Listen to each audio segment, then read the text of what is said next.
Hello everyone, जय Hind, very good morning. कैसे हैं आप लोग? आई होप आप लोग अच्छा कर रहे हैं। तो चलिए करंट अफेयर्स स्टार्ट करते हैं आज का। आज डेट क्या है? 5 जुलाई 2024। आज का करंट अफेयर्स बहुत ही इंपॉर्टेंट है, तो प्लीज एंड तक जरूर देखिएगा। अगर आपको पसंद आए तो लाइक शेयर सब्सक्राइब जरूर करिएगा। क्लास स्टार्ट करने से पहले प्लीज जो भी आपका लक्ष्य है, जो भी आपका गोल है, जो भी आपका सपना है, उसको पाने के लिए एकदम जी तोड़ मेहनत करिए। और ध्यान दीजिएगा,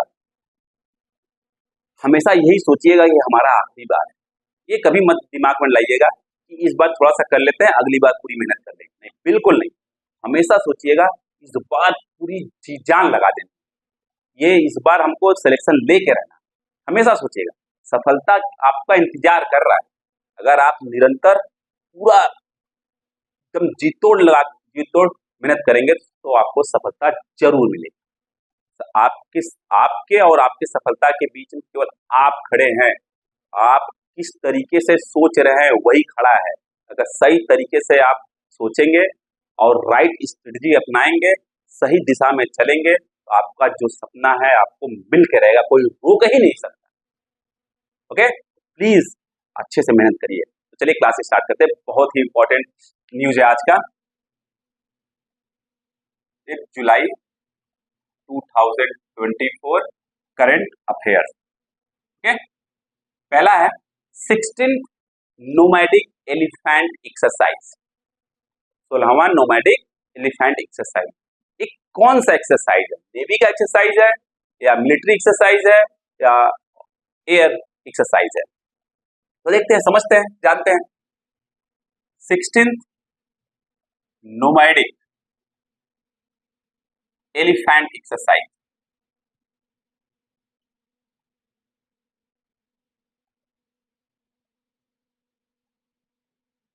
पहली बात, यह एक मिलिट्री एक्सरसाइज है, इसको ध्यान रखिए। ऑप्शन पूछा जा सकता है, मिलिट्री एक्सरसाइज। और किस किस कंट्री के बीच में होता है? अगर हम डिस्कस कर रहे हैं तो इंडिया और किसी और के बीच में होता होगा। इंडिया और मंगोलिया के बीच में होता है। India and Mongolia. हम क्यों डिस्कस कर रहे हैं? क्योंकि यह अभी जो अभ्यास है वो चल रहा है। 3 जुलाई से लेकर 16 जुलाई तक चलेगा। कहाँ हो रहा है? ध्यान दीजिएगा, जो एक्सरसाइज होता है वह एक साल मंगोलिया में होता है तो अगले साल इंडिया में होता है। तो पिछली बार कहाँ हुआ था? मंगोलिया के उलन बटार में हुआ था। जो 15वां नोमैडिक एलिफेंट एक्सरसाइज कहाँ हुआ था? मंगोलिया के उलन बटार में 2023 में। और इस बार कहाँ हो रहा है? डेफिनेटली इंडिया में हो रहा है। इंडिया में कहाँ हो रहा है? मेघालय। मेघालय। अब मेघालय बहुत बड़ा है। मेघालय में कहाँ हो रहा है? उमरोई। एक चीज ध्यान दीजिएगा, उमरोई पिछले 1-2 महीने में 3-4 बार न्यूज में आ चुका है, तो अच्छे से समझ लीजिएगा उमरोई के बारे में। पूछा जा सकता है कि अगर आप तमिलनाडु से चलते हैं और उमरोई तक पहुंचना है आपको, तो सबसे कम स्टेट कितने कितने सबसे कम स्टेट पास करेंगे आप? तो आपको पता होना चाहिए कि उमरोई कहाँ है, तभी आप चल सकते हैं। अब आपको पता है कि उमरोई मेघालय में है, तो क्या करेंगे? तमिलनाडु से आंध्र प्रदेश, आंध्र प्रदेश से उड़ीसा, उड़ीसा से वेस्ट बंगाल, वेस्ट बंगाल से मेघालय, पहुंच गए। तो पता होना चाहिए, ध्यान दीजिएगा। 3 जुलाई से लेकर 16 जुलाई तक यह चलेगा। और इससे पहला जो 15वां था वो कहाँ हुआ था? मंगोलिया में हुआ। अब मंगोलिया न्यूज में आ गया, तो मंगोलिया का जियोग्राफिकल लोकेशन जानना बहुत जरूरी है। मंगोलिया एक लैंड लॉक कंट्री है। चाइना साउथ में देखेंगे, साउथ और ईस्टर्न पार्ट में देखेंगे तो चाइना से घिरा हुआ है, थोड़ा सा वेस्टर्न पार्ट में भी चाइना से घिरा हुआ है, नॉर्दर्न पार्ट जो है रसिया से घिरा हुआ है, और थोड़ा सा कजाकिस्तान से भी बॉर्डर शेयर करता था। आपको पता होना चाहिए, एक लैंड लॉक कंट्री है। अब एक क्वेश्चन और आएगा कि हम लोग एक्सरसाइज करते क्यों हैं? आपको पता है कि चाइना बहुत ज्यादा परेशान करता है मंगोलिया को, बहुत ज्यादा। तो अब दुश्मन का दुश्मन दोस्त होता है, तो इसलिए मंगोलिया के साथ रिलेशन बेहतर करना भारत को बहुत जरूरी है। तो मिलिट्री कोऑपरेशन सबसे अच्छा चीज है, पहले मिलिट्री कोऑपरेशन बढ़ाया जाए मंगोलिया के साथ। तो जब एक्सरसाइज होगा तो मंगोलिया की जो आर्मी है और इंडियन आर्मी के बीच में रिलेशन और अच्छा होगा। और इंडिया जो है मेड इन इंडिया के तहत बहुत सारे हथियार बना रहा है, तो भविष्य में हो सकता है कि हम अपने हथियार को मंगोलिया को बेच सके, इसलिए बहुत जरूरी। समझ में आ गया? पक्का 100% तो नोट डाउन कर लीजिए, बहुत इंपॉर्टेंट है। ओके, और ये कब स्टार्ट हुआ ध्यान दीजिएगा, पूछा जा सकता है कि कब स्टार्ट हुआ था। 2004 में स्टार्ट हुआ था, स्टार्टेड इन 2004। ओके, ये एक्सरसाइज जो है कब स्टार्ट हुआ था पहली बार? 2004 में। तो नोट डाउन कर लीजिएगा, वीडियो को पॉज करके प्लीज। नेक्स्ट है संघाई कोऑपरेशन ऑर्गेनाइजेशन। तो हम लोग इसकी बात क्यों कर रहे हैं? क्योंकि यह न्यूज में है और इसकी समिट चल रही है, संघाई कोऑपरेशन ऑर्गेनाइजेशन।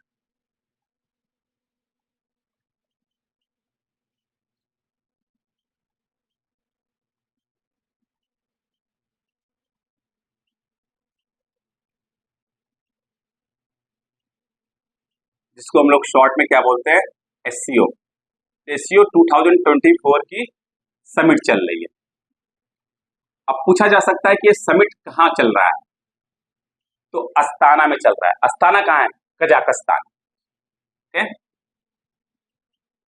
अस्ताना। अस्ताना कहाँ है? कजाकिस्तान। अब कजाकिस्तान कौन, कहाँ, किस कॉन्टिनेंट में? सिंपल सी बात, सेंट्रल एशियन कंट्री है। ओके, अब समझते हैं कि जो एससीओ कब बनाया गया था, इसके कितने मेंबर कंट्री हैं और ये है क्या? सिंपल सी बात है, ये क्या है? ये इंटर गवर्नमेंटल इंटरनेशनल ऑर्गेनाइजेशन है। इंटर गवर्नमेंटल इंटरनेशनल ऑर्गेनाइजेशन है, मतलब बहुत सारे कंट्री जो है मिलके इसको बनाए हैं, इसलिए इंटर गवर्नमेंटल और इंटरनेशनल ऑर्गेनाइजेशन है। अब इसको बनाया कब गया था? 2001 में। इसका हेडक्वार्टर कहाँ पर है? सब कुछ जानना जरूरी है, बीजिंग में। अब बीजिंग कहाँ पर है? आप लोगों को बताने की जरूरत नहीं है, चाइना में।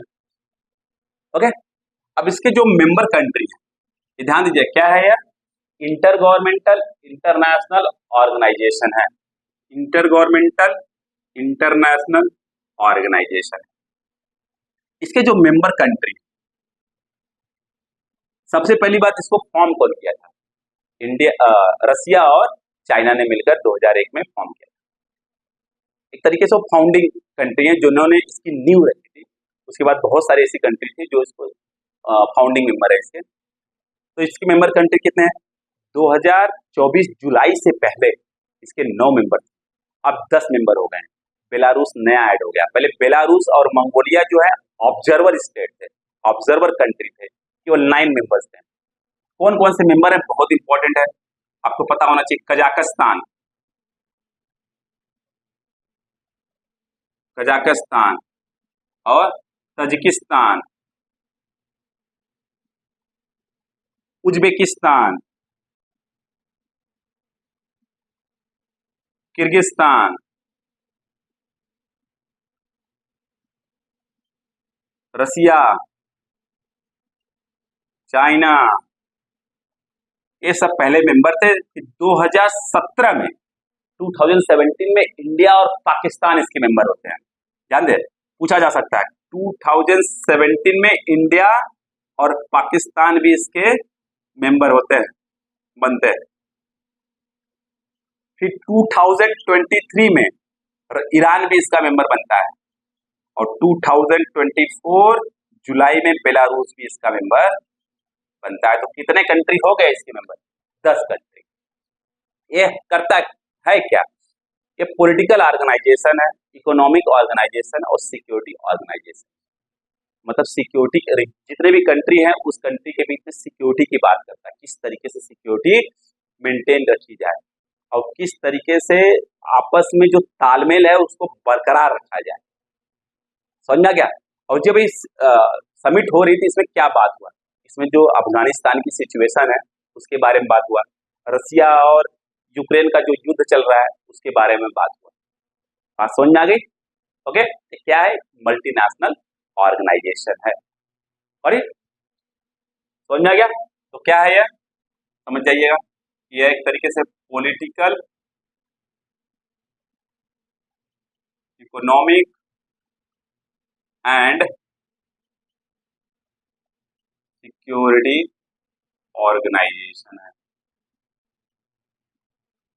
जो कि 2001 में फॉर्म किया गया, जिसका हेडक्वार्टर बीजिंग में है। और एक तो नोट डाउन कर लीजिए, बहुत ही इंपॉर्टेंट। एक कंट्री, अब 2023 में इसकी समिट कहाँ हुई थी, आप लोगों को पता है, भारत में हुई थी। और भारत से इस समिट में कौन गया है, हमारे विदेश मंत्री एस जयशंकर साहब।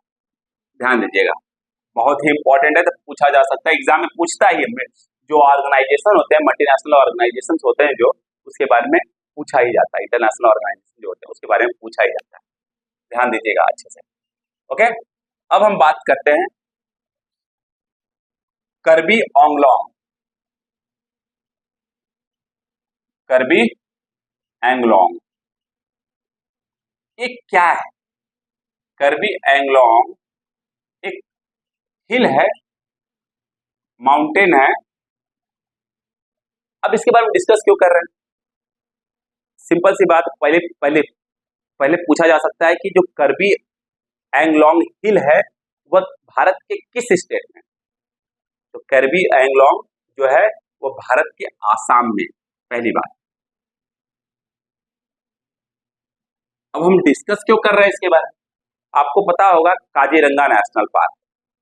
काजीरंगा नेशनल पार्क किस नदी के किनारे पर है? ब्रह्मपुत्रा नदी के किनारे पर। अभी चल क्या रहा है?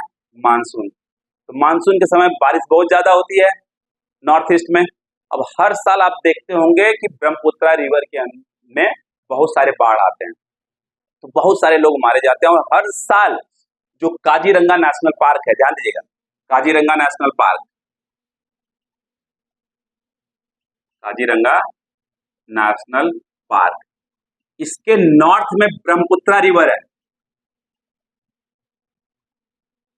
पुत्रा रिवर, और साउथ में करबी एंगलोंग माउंटेन है, करबी एंगलोंग हिल है।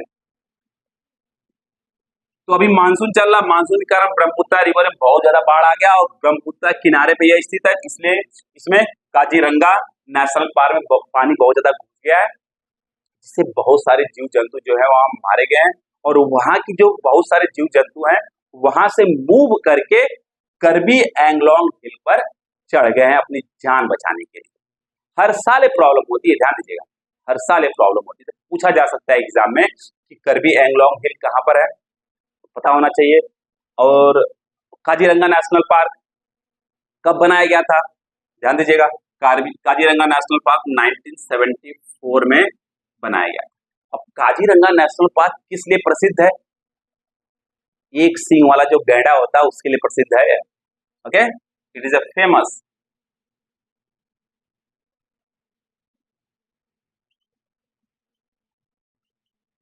One horn रैनोस।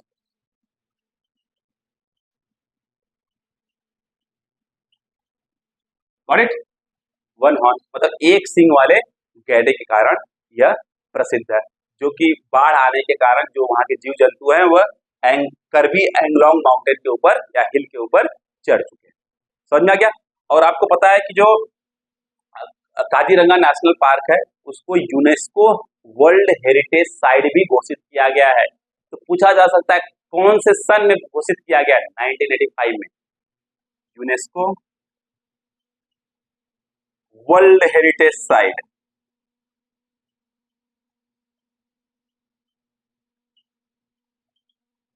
कब? 1985 में।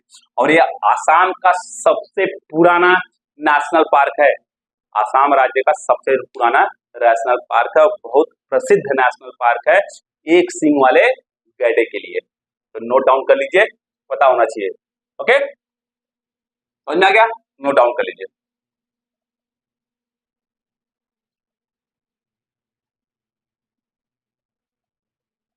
राइनोसेरस। ओके, और एक नेक्स्ट न्यूज है, अभी कौन सा सोशल मीडिया को खत्म कर दिया, इंडिया के कौन से सोशल मीडिया को खत्म कर दिया गया? तो देखते हैं, बहुत इंपॉर्टेंट है क्योंकि इंडिया का सोशल मीडिया एक तरीके से माइक्रो ब्लॉगिंग साइट था, जैसे ट्विटर है उस तरीके से, परंतु उसको खत्म कर दिया गया। क्यों कर दिया गया उसको भी समझते हैं। सोशल मीडिया प्लेटफॉर्म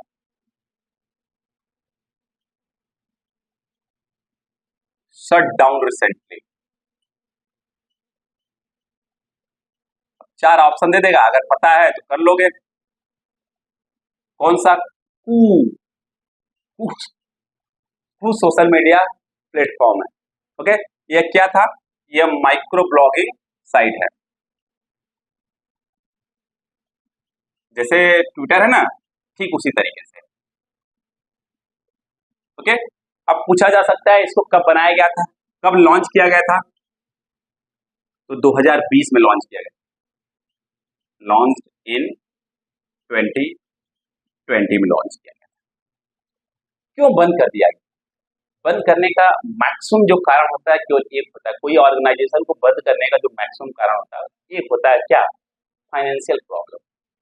फाइनेंस के कारण, फंड के कारण इनको बंद करना पड़ा। ध्यान दीजिए, ये इंडियन माइक्रो ब्लॉगिंग साइट था, इसको चलना चाहिए था, पर पैसे के कारण ये बंद कर दिया गया।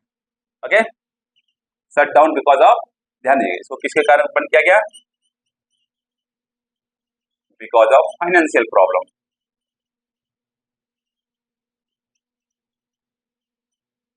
ओके,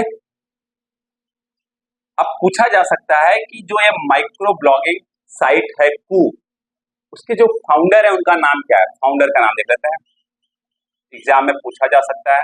ओके, अप्रमेय कृष्णन, राधा कृष्णन, अप्रमेय राधा कृष्णन और मयंक, इन्होंने ये माइक्रो ब्लॉगिंग साइट फाइंड की थी। समझ में आ गया?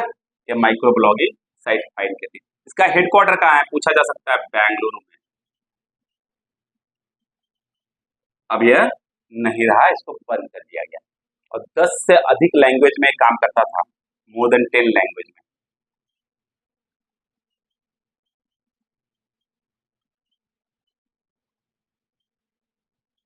What is?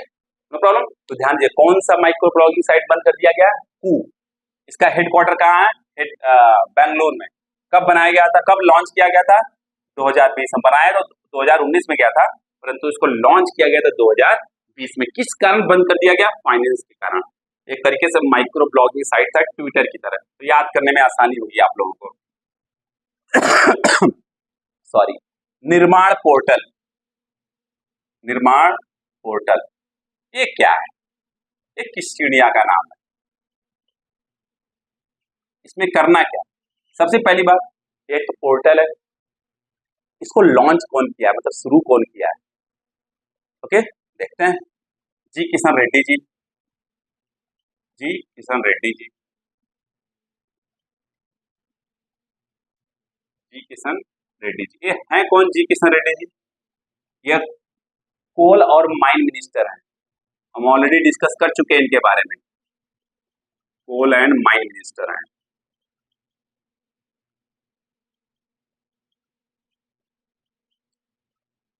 तो सबसे पहले हम समझ लेते हैं लॉन्च किया गया था इनके द्वारा। ध्यान दीजिएगा, निर्माण पोर्टल क्या है? अभी आपको पता है यूपीएससी प्रीलिम्स का रिजल्ट आया था, तो यूपीएससी प्रीलिम्स में जितने बच्चे पास किए हैं, उनमें से जो एससी बच्चा है बच्ची जो भी है, एससी कैंडिडेट है, एसटी कैंडिडेट है और ट्रांसजेंडर कैंडिडेट है, और वो सभी कैंडिडेट जिनका जो ईयर का इनकम है वो 8 लाख से कम है, उसको 1 लाख रुपया दिया जाएगा, जिससे कि वो बच्चा क्या कर सके? अपने मेंस की तैयारी कर सके, अपने इंटरव्यू की तैयारी कर सके। ध्यान दीजिएगा, तो निर्माण पोर्टल इसलिए कौन लॉन्च किया है? जी किशन रेड्डी जी, जो कि कोल और माइन मिनिस्टर हैं। उन्होंने क्यों लॉन्च किया है? जो यूपीएससी प्रीलिम्स बच्चा क्लियर किया है,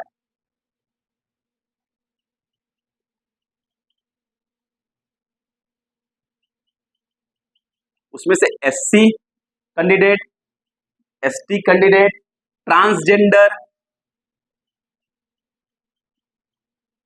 और the candidate and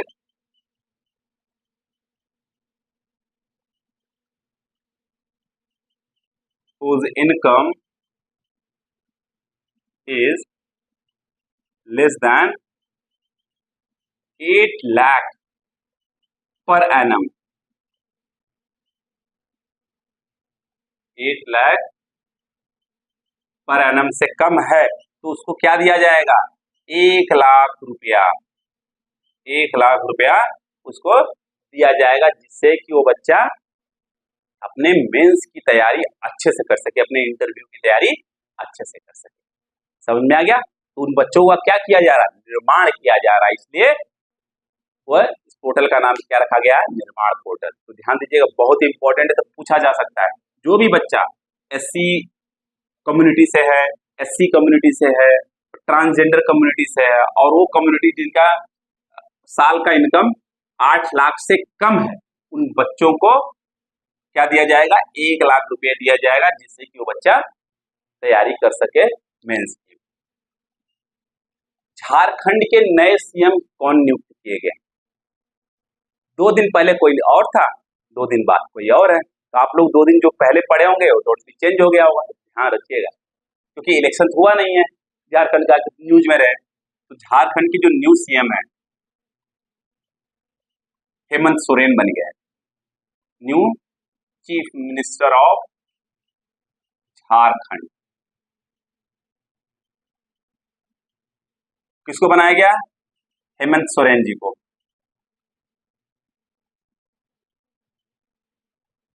okay, Hemant Soren ji को झारखंड का न्यू चीफ मिनिस्टर बनाया गया। और 2013 में इनको पहली बार बनाया गया था चीफ मिनिस्टर, और 2019 में इनको दोबारा चीफ मिनिस्टर बनाया गया था।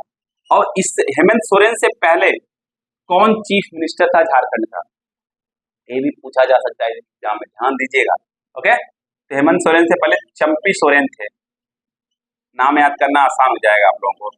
चंपी सोरेन जी जो थे वह झारखंड के चीफ मिनिस्टर थे, जो कि 152 दिन थे, 102 डेज थे। 2 फरवरी 2024 को इन्होंने झारखंड के चीफ मिनिस्टर का शपथ लिया। अब हेमंत सोरेन को शपथ कौन दिलाया? अब जानते हैं, जब भी कोई चीफ मिनिस्टर बनता है उसको शपथ उस स्टेट का गवर्नर दिलाता है।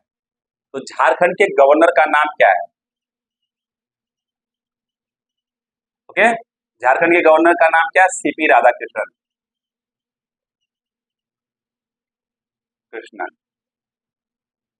सीपी राधाकृष्णन जी ने हेमंत सोरेन को शपथ दिलाया।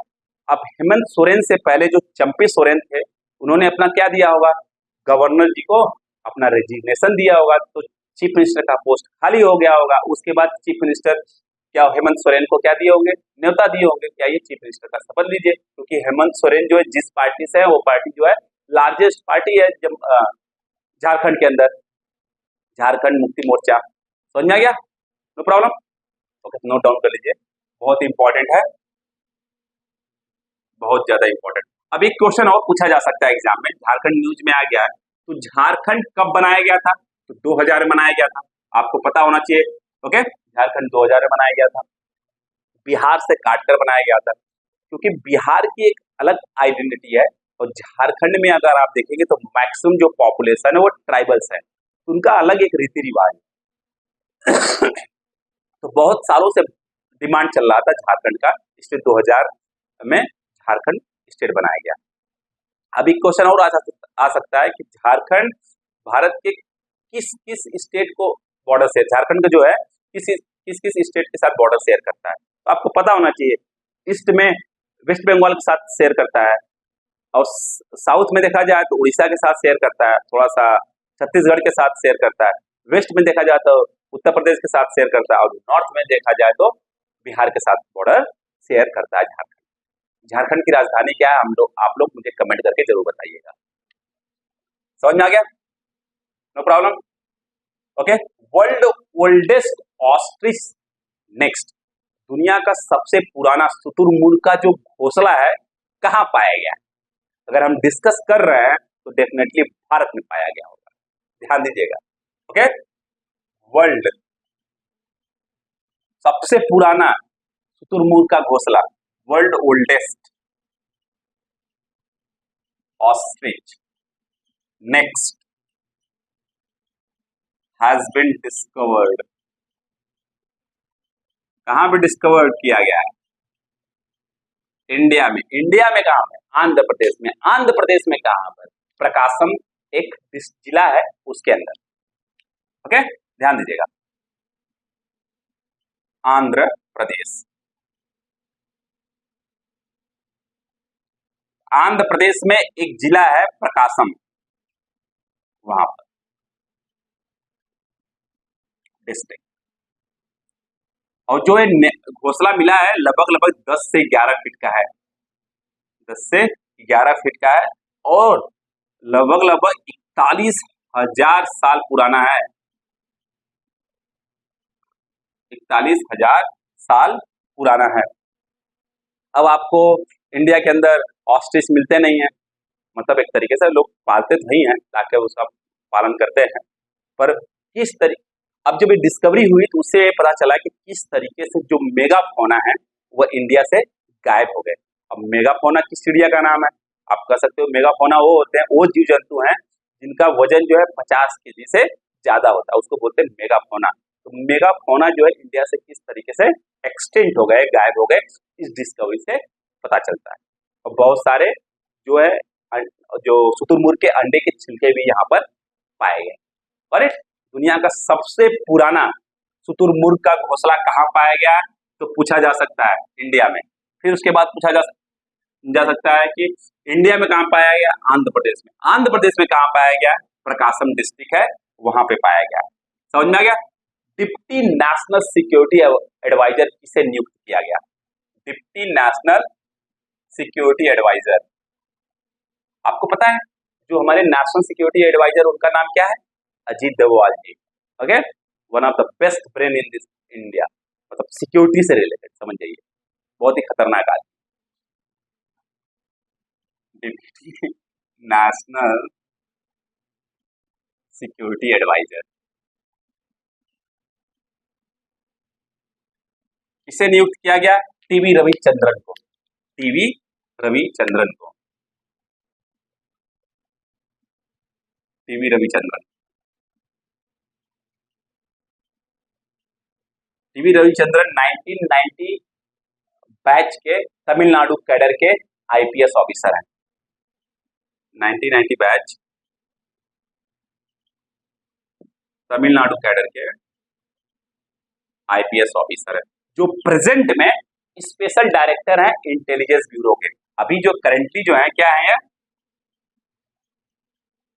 Special director.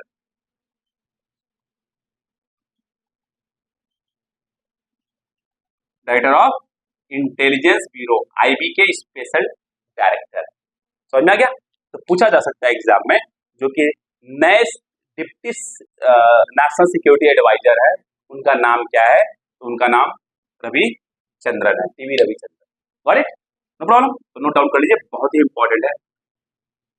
ओके, आप लोग रियान पराग और नीतीश कुमार रेड्डी के बारे में सुने होंगे। रियान पराग और नीतीश कुमार रेड्डी। रियान पराग और नीतीश कुमार रेड्डी,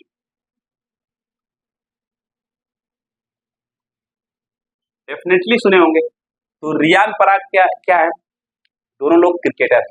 रियान पराग हैं आसाम से, परंतु क्रिकेट खेलते हैं, आईपीएल खेलते हैं राजस्थान रॉयल्स से। ध्यान दीजिएगा, राजस्थान रॉयल्स से, आरआर, मैं लिख दे रहा हूँ शॉर्ट में, राजस्थान रॉयल्स से क्रिकेट खेलते हैं, है आसाम से।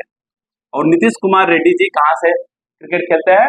आईपीएल खेलते हैं Hyderabad, Sunrisers Hyderabad. Okay, Sunrisers Hyderabad. अब ये दोनों लोग न्यूज में क्यों हैं? ये दोनों लोग न्यूज में इसलिए हैं कि इनको प्यूमा इंडिया का ब्रांड एम्बेसडर बनाया गया। प्यूमा इंडिया का ब्रांड एम्बेसडर बनाया गया। Brand ambassador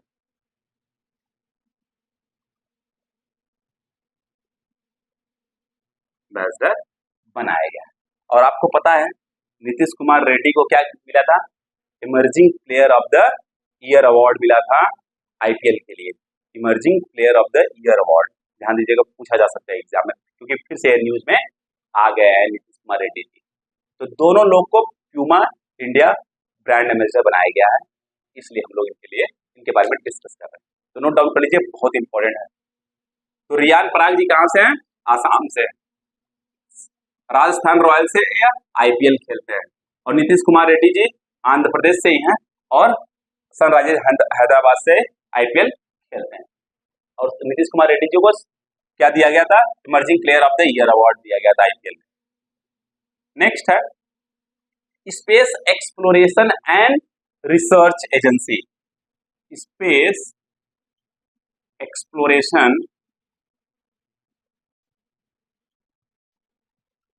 and research agency SERA. ध्यान दीजिएगा, ये यूएस बेस्ड है, America based space exploration research agency है। अभी इनके बारे में क्यों डिस्कस कर रहे हैं?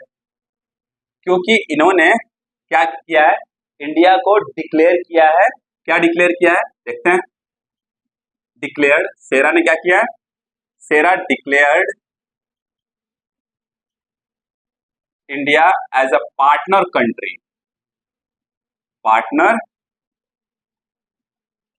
Country for its human space flight mission, for its human space